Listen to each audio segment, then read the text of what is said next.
Лейлектик мугалим өлкө боюнча мектептен тышкаркы кошумча билим берүүнүн мыкты мугалими аталды.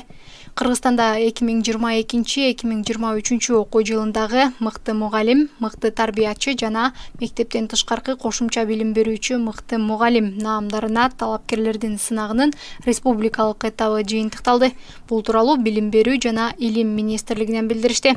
Маалыматка караганда, сынакта мектептен тышкаркы кошумча билим берүүнүн мыкты мугалими наамын Баткен облусунун Лейлик районундагы Баластан балдар билим берүү чыгармачылык борборунун мугалими Баходыр Ишанкулов ээлесе, Бишкек шаарындагы 1-Май районунун номер 11 Ак Кеме мектепке чейинки билим берүү уюмунун тарбиячысы Таттыбүбү Мамбеткулова жылдын мыкты тарбиячысы аталып, жылдын мыкты мугалими наамын Ош шаарынын номер 37 Гапар Айтиев атындагы орто мектебинин англис тили мугалими Эльнура Алекова ээледи.